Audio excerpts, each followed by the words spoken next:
Live. Hello, everybody. It's Thursday again, time for our weekly Anchore open source gardening session. My name's Dan Nermi, and on the call, the stream today, we've got Will Murphy, got Chris Phillips, got Alex Goodman, got Keith Santo. We're the open source engineering team over here at Anchore. Generally, we work on open source tools that fundamentally are meant to help folks understand the software they've got, be able to run some security compliance, open source license checks, all sorts of stuff. Fundamentally, we've got an SBOM generator. You can point it at container images, source code repos, file systems, wherever you might have software. It will do its darndest to figure out exactly what that software is in a nice actionable document form. And then you can take those SBOM documents and pass them up through our other tools to get further insights and perform interesting functions like phone scanning. Every week we have this session where we go through a lot of the community issues, things that are marked with needs discussion, any particularly meaty topics that come up in our other community sessions or GitHub projects. So let's jump into it. I'll start by asking if anyone on the team here has any particular issues we want to start with. Otherwise, we can go through the needs discussion, PRs, and issues. I'm good right now. I do have a small quality of life announcement for people who might be watching now or going forward. We are aware of the Anchore archives library. We're taking action in the next day or two to get that migrated over to the Holt archives. Thank you everybody for the PRs if you put one up. Thank you for all the research and attention. We're trying to get our next releases out that have that fixed so the CVE affecting the Anchore library isn't in the tools anymore. So look forward to that being resolved soon. Excellent. Thanks, Chris. So if there aren't any particular issues we want to focus on from since last week, maybe we can start with our needs discussion issues. So I've got it up here on the screen. Where would you guys like to start?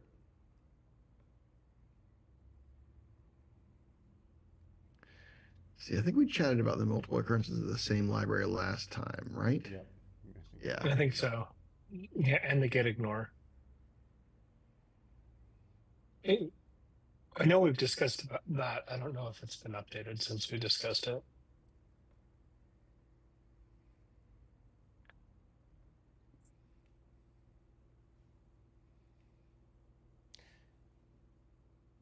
Yeah, honestly, these are all ringing a bell. I guess they kept the needs discussion, so we could review, see what the latest conversation, see where things are at, if you'd like, or we could find a new topic. Let's see. Maybe a new topic. The first few I checked don't have any new activities since the last time we discussed them on here. Okay. So probably need to do a better job cleaning those up. Maybe that. Well, it looks like Will, you added the needs discussion to the Christmas tree issue, the add dependency relationships. I don't know if that rings a bell or if we already did chat about that one. I just don't remember. Yeah. If it doesn't ring a bell, I'll skip over it. So it does ring a bell. It's just not very loud yet. Did I put a comment about why? I try to do that. It doesn't look like it. So the package dependency relationships, I think we were talking about trying to find actionable stuff by looking at the graph. So to make the vulnerability scanning aware of the dependency graph is what I really wanted to talk about. I think we did talk about that 2 weeks ago. Yeah. Yeah. All right, so I'll take off needs discussion on this one if we think we. Yeah, I think that's why I put needs discussion on it. Yeah. Let's see. It's CVSS sorting.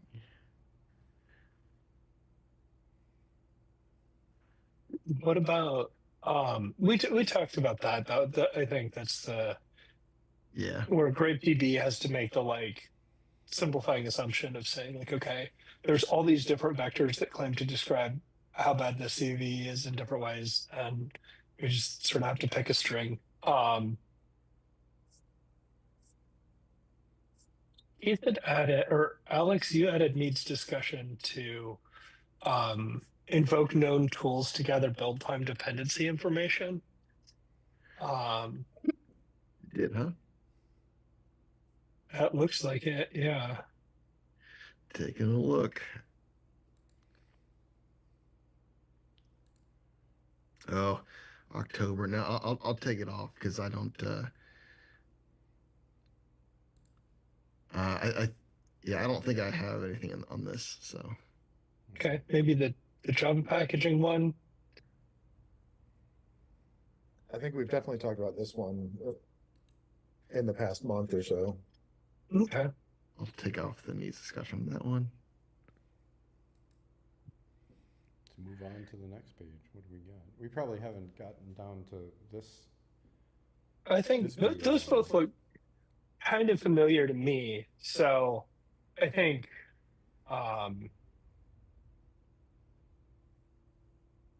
yeah, it looks like we did discuss that and then I neglected to remove it. And fortunately,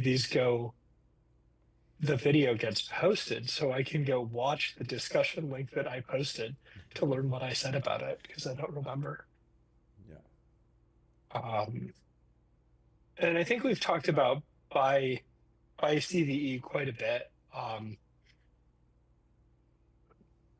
Like how we want to order things. Or basically dash by CVE today takes matches that are against some other data source like GitHub Security Advisory and swaps in the vulnerability from NVD. And I think that's kind of a work around the fact that Grype thinks of vulnerability data based on what it matched against. But I think that might be the correct behavior in 1.0.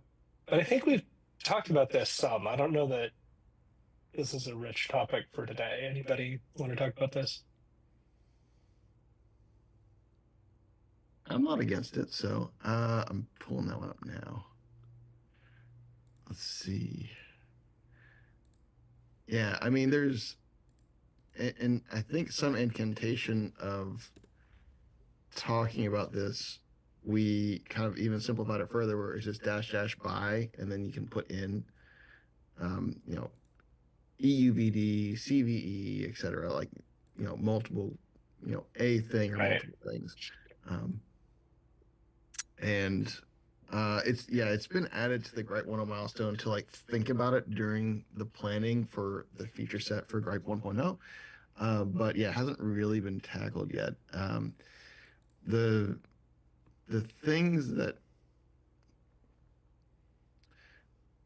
I think the things that this needs to land with are a lot of the other presentation concerns that we might be enhancing. So like we've chatted about in the past, but it has not been finalized as to, well, will we start providing different orientations of the data? So right now it's there's not a lot of bias to it. We have a tuple, the match that is a vulnerability and a package and the details that go with it. But we've talked about maybe introducing some perspectives or maximum trying to orient around like action. So like these are the things you need to run in order to remediate the issues you're seeing. Orient by package. Here's the specific packages in question. So which may be more things than say by action. So like I think whatever new dimension or perspective of looking at the results that we add we should be considering what this feature is going to do, because part of this feature is saying, hey, let's reorient around CVE and not just exactly what was matched on. Another part of this is saying, hey, let's allow this to additionally be configurable, meaning let the user decide what they really want to do. Maybe they care about GHSAs more, maybe they care about ALSAs, we don't know. But if we allow them to change that perspective and let it be variable, instead of just one hard-coded switch for NVD. So no. Well, and I think the by EUVD, ID, which is kind of hard to say, but that could be helpful to have that. I think the by like ALSAs or ELSAs or whatever is interesting because those are really advisories, not vulnerabilities. At the same By that time, I mean, what's that? sorry, I didn't mean to interrupt. So yeah, I sort of think of the fact that like if you scan an Oracle image, the vulnerabilities you find start with ELSA is just a bug. But I can see how it's been that way for a long time, and other people might not feel that way. Yeah, it's I think it depends. Like I remember one of the shops I used to work at, they everything was oriented around, RHSAs. And so, even though yes, we had the CVEs, like the security team, that they were just used to thinking about RHSAs because it was a Red Hat shop, so it's like everything was oriented around that specific data and how they thought about it. So um I can see the argument of saying, well, but I also, if you have the advisory ID, I'd prefer you to use the advisory ID over the specific vulnerability ID.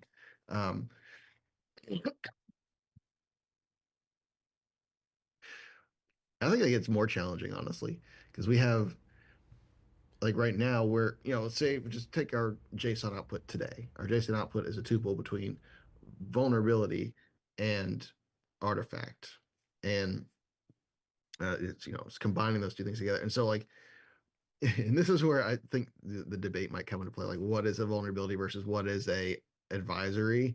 I've heard so many different answers.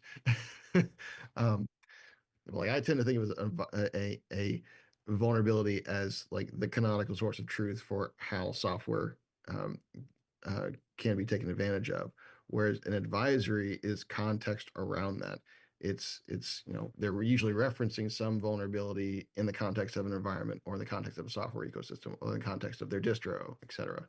Um, and but because most of the time like the overlap is very large, like the Venn diagram, it's like 90% overlap of all the information that's displayed.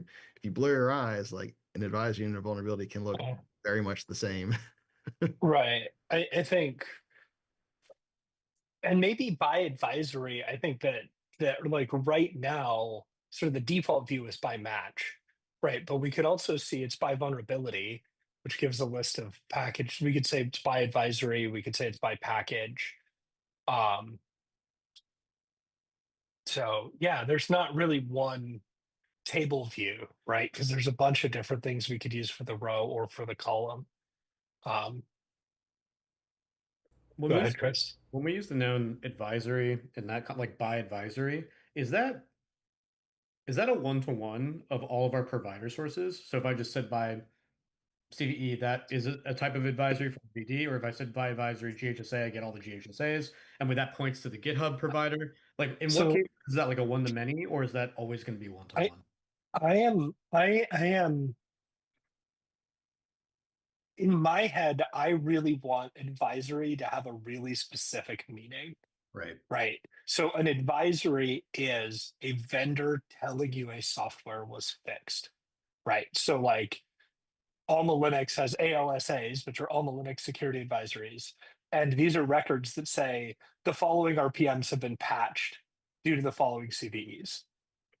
And it's sort of like it gives you the point in time version at which the fix happens. And it's sort of also kind of like release notes, but in my mind, an advisory is really specifically when you say you fixed a thing. You issue an advisory that's like, please yum update OpenSSL because we fixed OpenSSL. Does it Um, require a fix though? that's the way. So the way that, for example, like Red Hat and sort of Red Hat like things use it, it always has a fix, right? Like an RHSA, Red Hat Security Advisory, is a list of fixed RPMs fundamentally. And so that's kind of what the word advisory feels like it means to me. And then there's like a GitHub Security Advisory, which often has a fixed range, but sometimes it doesn't have a fix. And I use the word disclosure for like if a vendor says, or NVD or anybody says, hey, running version 1.2.3 is dangerous because of this flaw. That's a disclosure. And then if a vendor says, please bump to 1.2.4, it released today, that's an advisory. And there's also like the same announcement could do both. That's a distinction that I think seems to exist in the way like Red Hat and Red Hat alike distros name things, but those are definitions that I kind of made up that make sense to me. So I think, does that answer your question, Chris? Sort of in the negative that like, no, it's not going to be the same thing for every vendor. Some vendors publish a single thing. Some vendors only publish advisories, right? Like Alpine, and Alpine doesn't even really publish advisories. They publish like a list of fixes, which is, I guess, maybe the kernel of an advisory, like the core. Yeah, it's Anyway. like some advisors get more information, but that's like what it needs to make it an advisory. I like the precision around the language there. I can get on board with using it, like because I agree that we could get into the world where if we just jump on board doing this feature exactly, where we overload like the words advisory versus the word vulnerability in the way Alex said. But Keith had his hand up too. I think Keith had comments on this. Well, I mean, we've kind of had this discussion quite a bit back and forth, and I just keep going back. Like I was going to mention GitHub too, which is, I mean, it has all that same information. It's a vulnerability. It's also an advisory, and I mean, from what I've seen is like really a lot of the sources have a lot of this stuff mixed, and so yes, maybe some sources really are only giving us the advisories, and if we want to call them that, it's okay. But I still like I have a really hard time understanding how we would model anything differently than what we're doing today in Grype. And maybe you're not saying to do that, but So I think there's sort of a shift in like how we're modeling in Grype that's already in flight, where I wrote this super long meandering internal document the other day called Disclosure and Advisory Separation, which is about this. But what I mean is like there are situations where we want to consider disclosures and advisories separately. So, like a good example is scanning an Alma Linux system. Alma Linux doesn't publish their own disclosures. They sort of follow Red Hat. So if Red Hat says the OpenSSL RPM is vulnerable to CVE 1234, then you should consider the Alma one vulnerable too. But they do publish their own advisories. So maybe they say they have a fix. So it used to be that sort of in our data model, we would go download a bunch of data from Red Hat and sort of basically construct a record that means like CVE 1234 affects package foo at versions less than 1 or versions less than 1.2 or whatever. It's now somewhat common for us to construct sort of two records. One that means, hey, this RPM is affected by this vulnerability, maybe with a version constraint, and one that also means, hey, in this particular situation, there's an additional fixed version you should think about. And that second record in my head comes from an advisory, and sometimes I'll use the variable name advisory for it. So that's the difference in the data modeling is like, do I search one comprehensive set of vulnerability data, or do I search a set of disclosures and then repeatedly subtract relevant advisories? And I think the second model is a lot more flexible, especially when we get into things like Red Hat EUS, where you're paying extra for backported fixes. So that's an additional set of advisories that you have access to, but not everybody has access to. Or you have Alma Linux, which will sometimes release a fix ahead of Red Hat or patch an earlier upstream than Red Hat. And so then you have a separate set of advisories to consider. So that's in my mind, that's the difference in the data modeling is like, instead of trying to construct a single complete vulnerability model, having like a model that says the disclosure and then several filters that are derived from advisories, that's that's the way I think about matching now. Does that answer your question, Keith? I mean, I hear what you're saying, and like you said, like we're doing that today in the data model. So, I mean, I guess I'm just trying to understand if you're talking about like maybe putting on my Grype 1.0 hat, like if we should change things, how should they be changed? And like I've heard you say that like we're kind of doing that now with the data model that we have, and and I think it's working fine. I mean, I don't see a problem with what we're doing today. Is there something that's like that I'm not understanding that's like fundamentally wrong with what we're doing today? I don't think there's something fundamentally wrong with what we're so the thing that I find to be like sort of incorrect is that if you scan an Oracle Linux or Amazon Linux image, you'll see an ALAS ID as a vulnerability ID or an ELSA ID as a vulnerability ID. Uh, and those are really advisory IDs. And that feels incorrect to me because the advisory, like the ALAS record, means, hey, we released all these RPMs. And that's not the same thing as the vulnerability. Um, and so that's what sort of what dash dash by advisory would do is sort of tell the operator, hey, you know, you especially if you're on one of these systems, like sort of enterprise Linux systems, if you scan by advisory, you could say like, hey, go read RHSA 2024 1234. And there's a whole bunch of stuff you should update. And that's an output that makes sense to me. But like today, we're in this weird space where depending on what distro you're scanning, you sometimes get that output and you sometimes don't. And that's a surprising situation, if that makes sense. So like right now, I think by CVE and by advisory are both valid ways of orienting the Grype table. But right now, if you scan Oracle Linux or Amazon Linux, you're stuck in by advisory. And if you don't, you're stuck in by CVE, which is sort of an unintentional accident of the way the data is coming through to us. Did that make sense? I mean, Yeah. it does. How about GHSA in this? Because I mean, GHSA is kind of both of those things.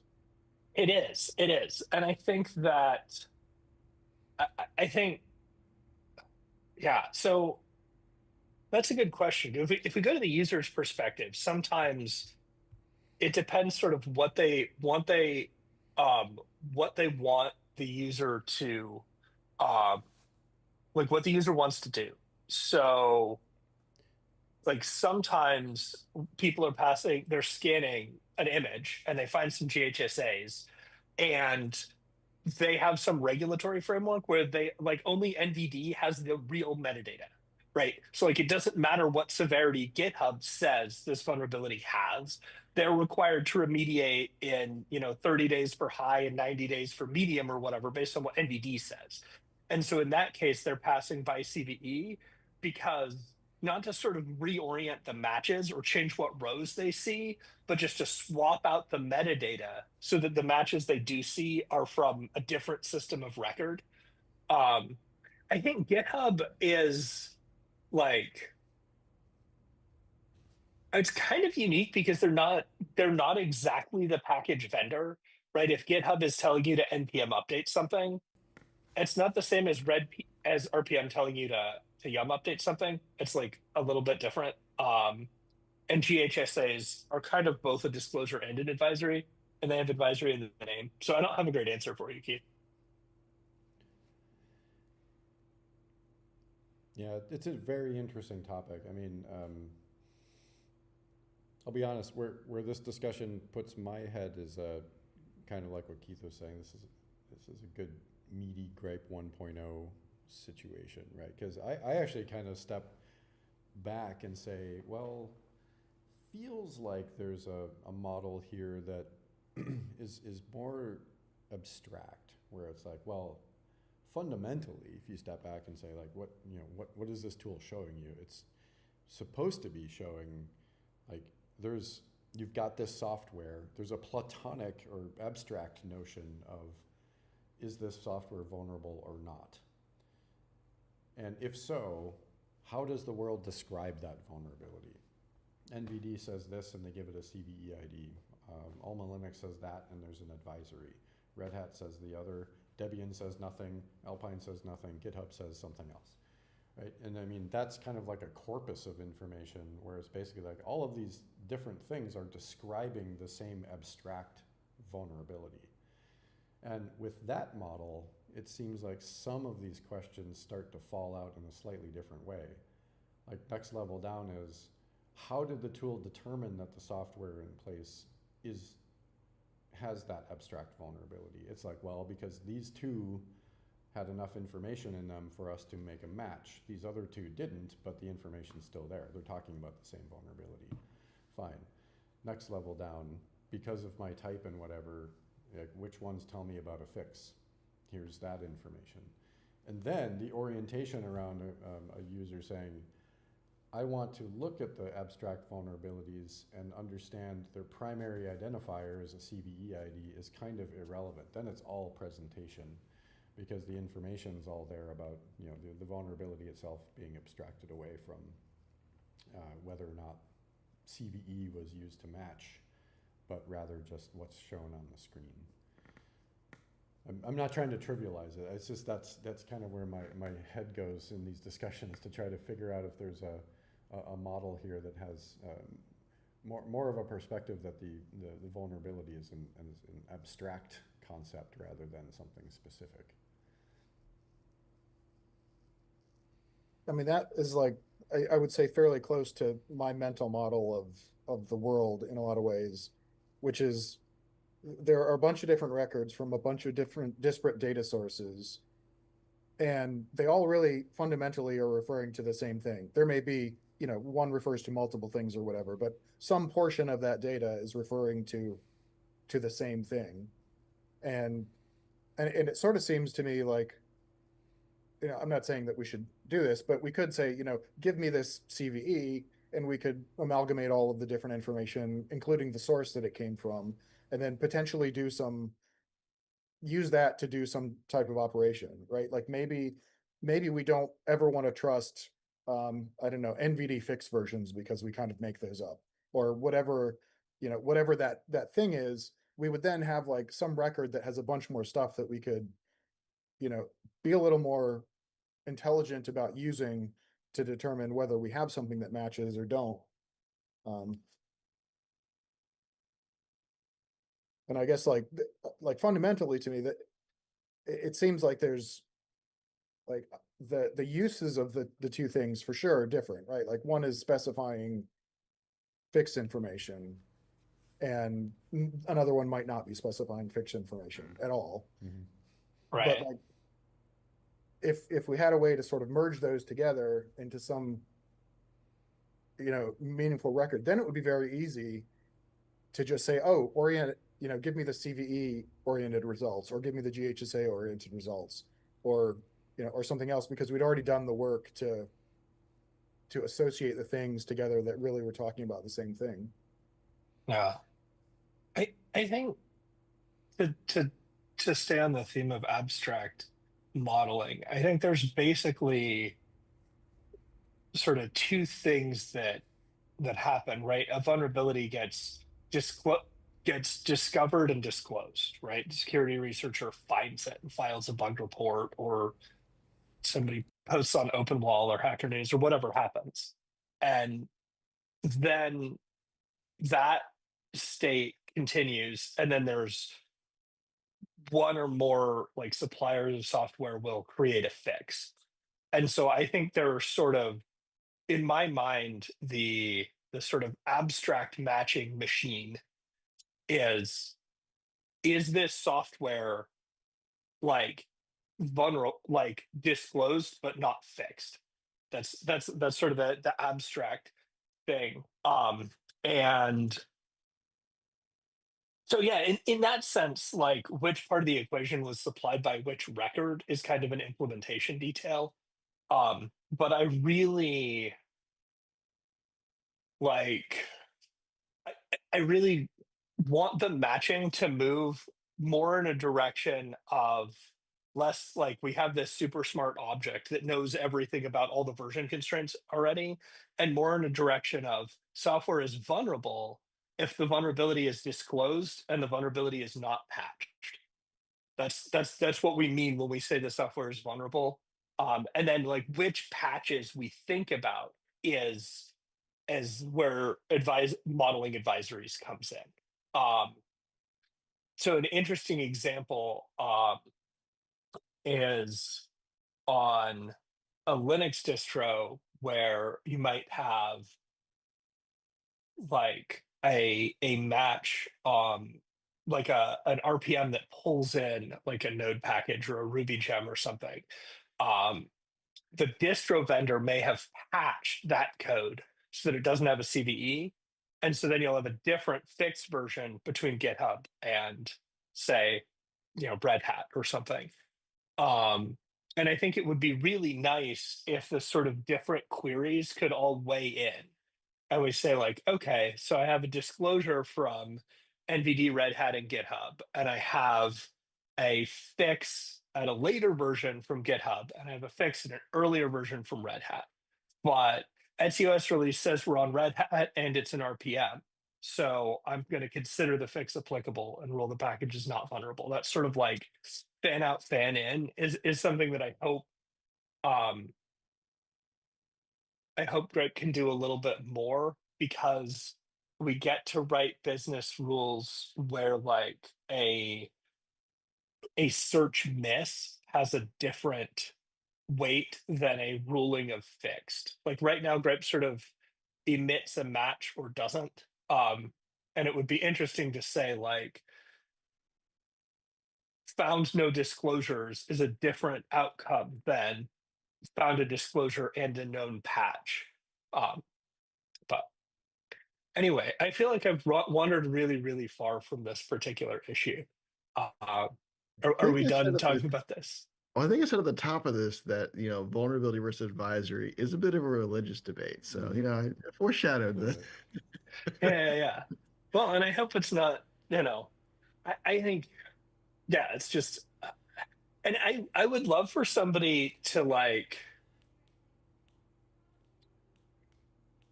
I would love for there to be official terminology here that I don't feel like I'm trying to impose, but there's not that I know of.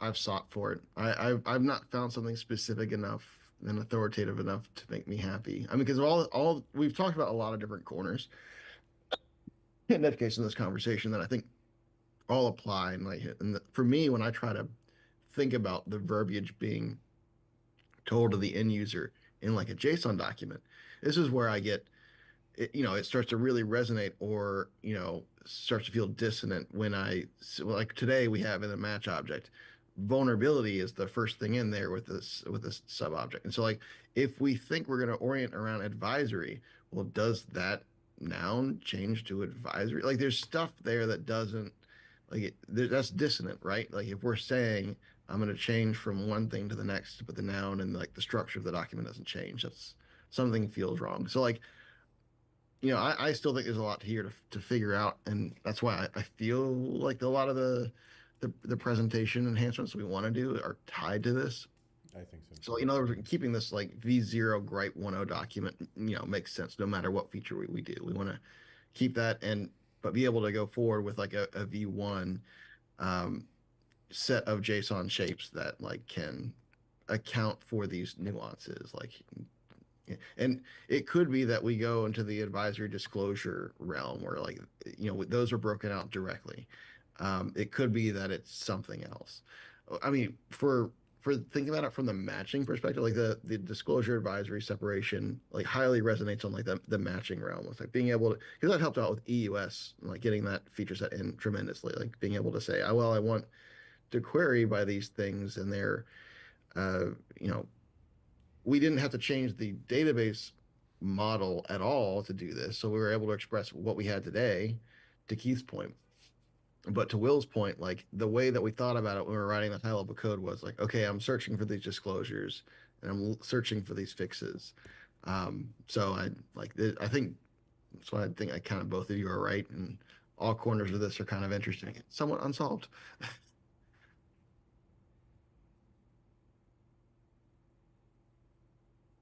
But I don't think I have anything else on this issue. I mean, it sounds like we have a.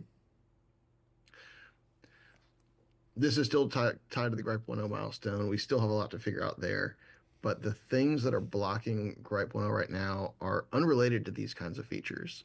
It's really around like some refactoring of testing approaches, honestly, is what we're at. So features to come.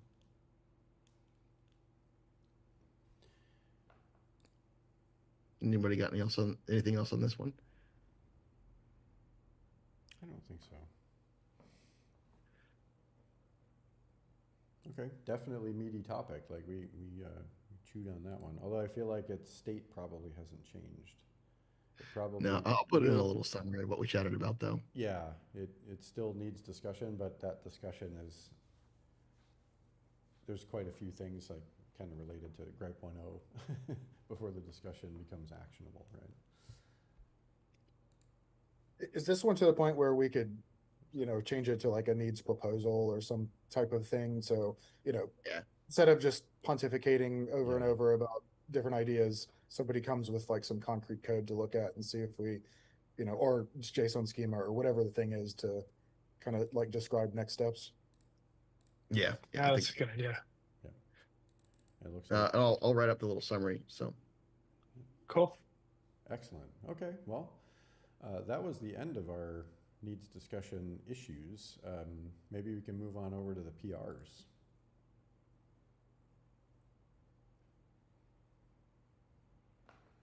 So let's see what we got.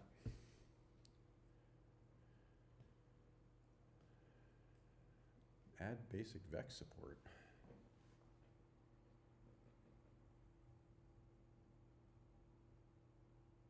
I think the context on this PR is the initial OpenVex implementation in Grype lets you say like, hey, for this image, for this CVE, for this package, I consider it mitigated or whatever. And this lets you just say for this package.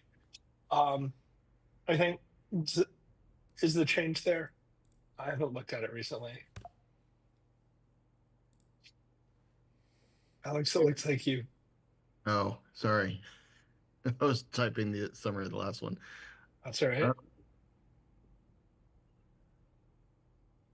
So, I mean, if I understand it, it's a change to not require the like an image source to be specified and just use the like a Perl essentially. All right, to me that makes a lot of sense because I mean it seems overly arduous to maintain Vex documents where you're constantly updating an image.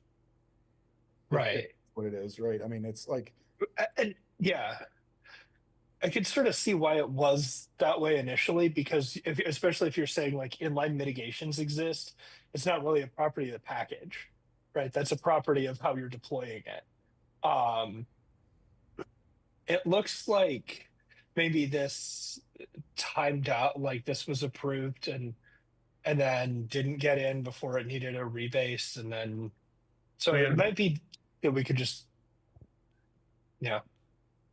this I think it was me not taking it across the finish line, so because it was essentially there. So I just kicked off the approve workflow and then I enabled auto merge. If there's any problems with this one, I'm already in like cleanup mode this afternoon. I can carry this one over if there's like a rebase or random stuff without approvals. Nice. So I've enabled auto merge. Oh, let me disable that. I'll get the commit cleaned up and then I'll get this one in. Okay, excellent. Yeah, I've encountered this, interestingly, like just trying to figure out with some OpenVex documents, generated by a different tool, how to make sure it applies even if the container image I'm working with is changing a little bit over time. I think it's probably something I've encountered.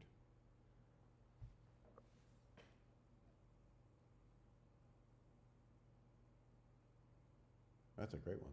Thanks for the contribution. Okay, well, do you want to move on? That one's. Sure. Keep zooming. The needs discussion has been discussed. Okay. Oh, probably not that next one. That one's from me. I mean, I could put a bit of a. Skip. I mean, I can color in like where that's at, so to speak. If you like. So all right. So the what is package dependency completeness? Like, this is a bit of a weird one. So we want to put something in the SBOM that says, um, are we able to fully describe all the dependencies for any given package in the SBOM? And depending on how that's interpreted, that either sounds very simple or very complicated. um, so a lot of folks think of this in the terms of like, do I, for a package, do I know of all of the transitive dependencies for this package? If so, I could check this box. That's probably like the simplest definition of what this could be. But there's a few other, dimensions here. So, so I just said like a package, but really it should be like any package in your SBOM. Not just like, you know, say the root package. Also, when you're talking about the specific nodes in question, it doesn't describe what the edges are. So just saying that I have all my transitive dependencies doesn't say that I have all of the correct edges that completely specify the DAG. So ideally, you would want it to be as accurate as possible. So if you were doing any kind of reachability analysis, it would work just fine. Like you'd be able to answer questions accurately. Like a good example for the opposite of this is Golang. So like if you look at the Go mod and go sum and try to get a picture of your set of dependencies, you'll find out that you have almost all of your nodes. So you could say I've got transitive dependencies, but it's flat.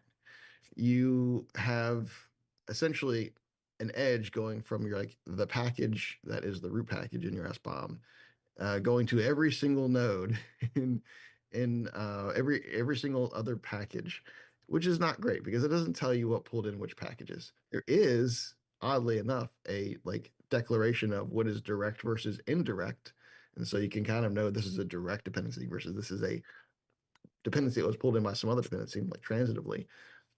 But you don't know by whom, uh, so or like how many this is, so or the depth.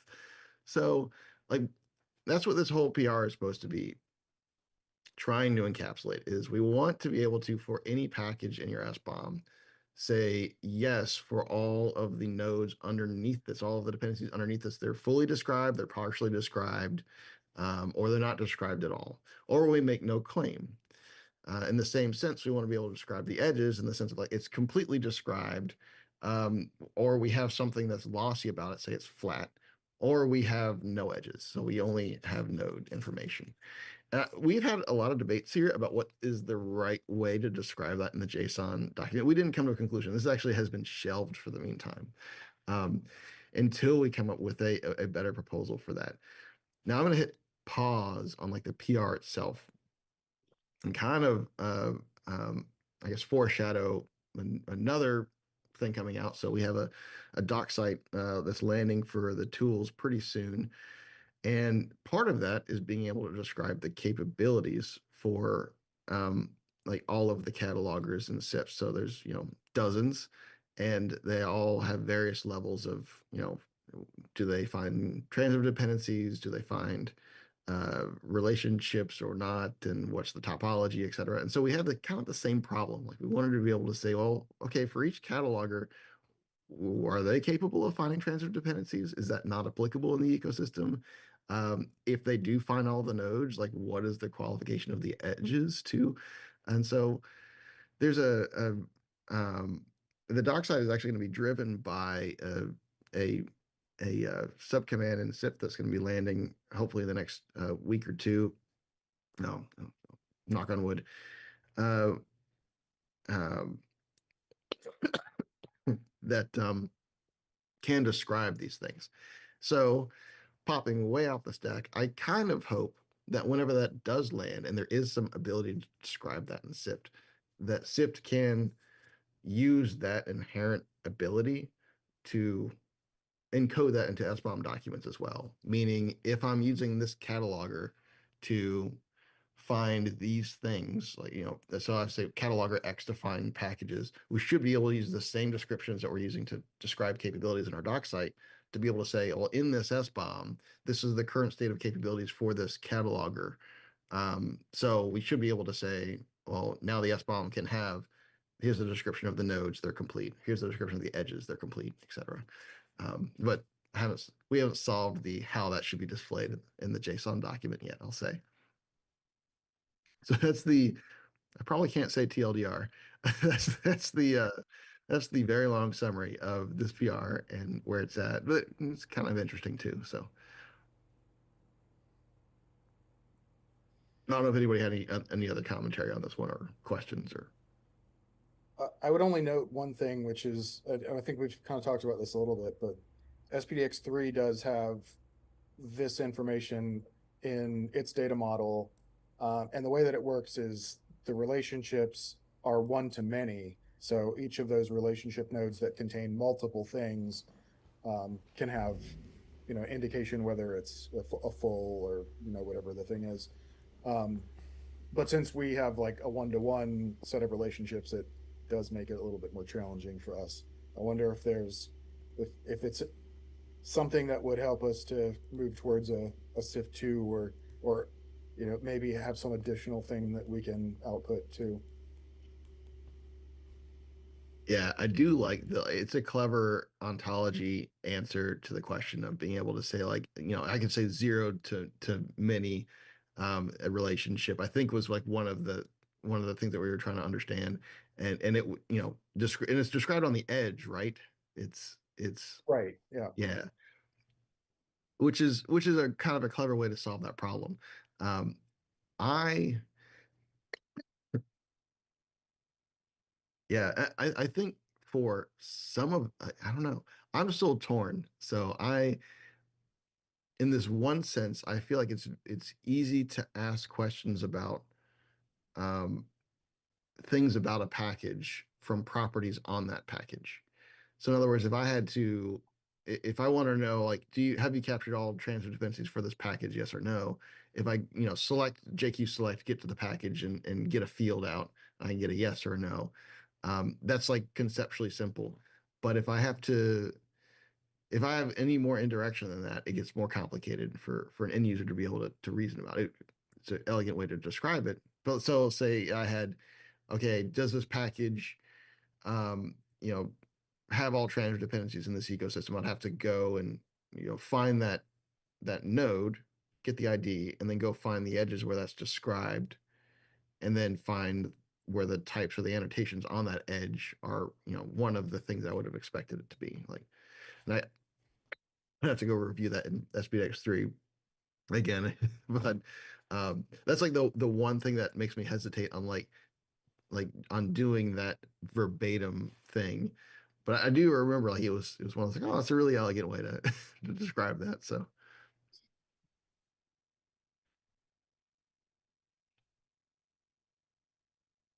I mean, one of the things that's open on this one is whether or not we describe nodes and edge, like node information and edge information together versus separately. So like, should we put this as like a single string, or should it be like a you know a, like an object of things? And I think this applies whether or not this was like a property on the package versus whether it be a property on the edge too.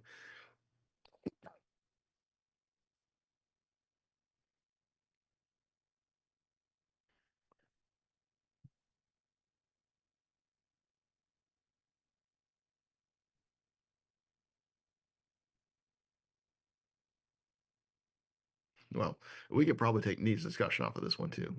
And shout out if anybody's got anything else too.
There's also, I think there was a recent ask this year from someone else about the opposite side of the spectrum. So what I'm saying is like you would need the full dependency graph to probably get this answer, but some people want the version of dependency graphs where it's like only direct dependencies. Like they do not care about the full depth of everything. They just want literally, do I have a package? What does that package bring in? And any other nodes after that, cut it off and make the SBOM as small as possible. And that's because I guess in certain regulatory environments, there's like you know, hey, we only want direct dependencies. And so they want Syft to do that work for them where they can make a bomb that is just the smallest possible list of dependencies that they could get, rather than get the full information that they can, like this describes, and then have to parse it down and do all the solving of what should exist and what shouldn't after the fact. So go ahead, Will. I was going to say that like one of the things that's really useful for is not necessarily shrinking the SBOM that much, because I think having a manifest that's like, I don't know, that deliberately leaves off the stowaways is a silly kind of manifest. But We I don't care about think stowaways. We only care about that passengers and tickets. They're the only ones that we want to audit. Is that a definition of a stowaway? You're not on the manifest. yeah, that's fair. But I mean, I guess, but one place it does make a lot of sense to think about that is like packages I can do something about, right? And so if I'm, if I use, Rails 6 and there's like it's pinned to a particular version of Active Record and that version of Active Record has a CVE, I can't necessarily fix it, right? Like if it's too indirect, but if there's something that like I think a feature I really want to put in Grype is like which direct like it is sort of like by direct dependency, like which thing that I installed brought in the most CVEs. And then that maybe I can do something about it, right? I can try to bump that package version or whatever. And so I In mo- think that this kind of information is super useful for that. Go ahead. well, in most ecosystems, they fall nicely into that category of like, you know, I can only affect direct dependencies, but not transitive dependencies. Not all ecosystems are like that. So, like Golang is one of those examples. Again, it always gets, it's always an outlier apparently, where it's like, yeah, you can affect any node. If you as like the application owner wanted to like bump a transitive dependency and not a direct dependency, you can. Like there's points where you can do this where it won't compile, but like you can, and like which makes this kind of question it's like adding that kind of feature. Definitely agree with. Definitely be great. And we have precedent of doing that in other dimensions too, or wanting to do that in other dimensions. But like it now becomes a per ecosystem like tailoring of how that feature is supposed to be implemented or if it's supposed to be interpreted or et cetera, as opposed to like one nice point where it's you take an SBOM and you could just do this logic on it. It's like you have like per ecosystem handlers or something. So Well, also interestingly, it kind of assumes that there's some knowledge about what application you're talking about. With source code, I think right? Because you're pointing Syft, for example, at a source code checkout that you could loosely say that's the application, and there's a top level list of dependencies. But in a container image, I mean, we know if you pull Nginx latest, Nginx is kind of the application inside of it. But if it were called foobar latest, that information's gone, right? So which is the one that actually matters? It's curiously a missing piece of information that I wonder wouldn't be interesting to put some ability to annotate and say like, put a star next to one of them where it's like, yeah, that's the one that actually matters when you use the only direct dependencies kind of flag. And for the same use case you mentioned, Will, so that the like one of the second oldest issue in Syft that's still open, the enhancing scope selections, number 15. It's the same question, but in a different dimension. So like where the one that we've been talking in is package dependencies. I want user affected ones versus like whatever else that I don't have control over. Just prune those. And like 15 is about how we look at container images. And one of this is like today you have the ability to say squashed or all layers. I can look at only the squash representation, which is like a mixing of all the file trees and all layers into like a flat representation of what the container runtime would see, like once you start up a container, which may mean that some files that are in the layer set of tars get either removed, are not really seen in various ways. Well, one of the scopes here that was proposed to be added was like user scope. And so it would be essentially everything except for what got brought in from the from line in your Docker file. So it's like, yeah, I want to be able to see like anything that's, I want to say quote unquote layer 1 or above would be included. Yeah. I mean, the downside with, is that there is not a great way to determine layer 1 or above for your specific Docker file. I think we chatted about this in the past. You can do that for the simplest of Docker files, simplest of images, but you can't do it for an arbitrary image because you don't know if like this is you don't know if they used a base image or not. They could have been using their own custom image, and they may mean that you want the lines from layer 1 and beyond of like the current Docker file, not the parent Docker files. So it's like, but it's the same kind of thing, right? That you brought up. Well, it's like I only want to see things that I have changed or I have control over. Well, and I think that Dan's suggestion that like that is better moved further left. Like if we're pointing at a source code checkout, it's easier, right? Because we can just go look at the from line or whatever. Right. And other things are harder because we can't tell, if you're like, apt-get install OpenSSL and it doesn't have a version in the Docker file, we have no way of knowing what version that's going to be when you eventually build the app. So we have the other problem. Like if we're looking at an image, we know the way things ended up. And if we're looking at source, we know the way things were declared.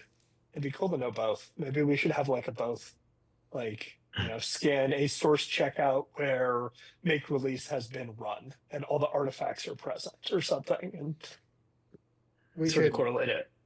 with a Docker file, we could look at the from lines and then figure out the image, the layer ID that we would need to exclude things from, run the Docker build, compare things and subtract packages potentially. Yeah, I think this is a lot of tools like Bazel and stuff, right? Where it's like if you really want to know for sure everything, you have to instrument the actual building of the thing. That sounds like an interesting GitHub action, maybe not a feature of the tool itself. Yeah. It's one of those that like it was such a simple concept, and then when we like realized there's one dimension we don't have control over or observability into, it just wasn't, it's not possible yet to implement, but without some additional input from somewhere. So well, I declare successful discussion in that we got back to one of the earliest still open issues that exists in the Anchore open source software. So that's awesome. That's absolutely interesting. Funny how that could work. Yeah.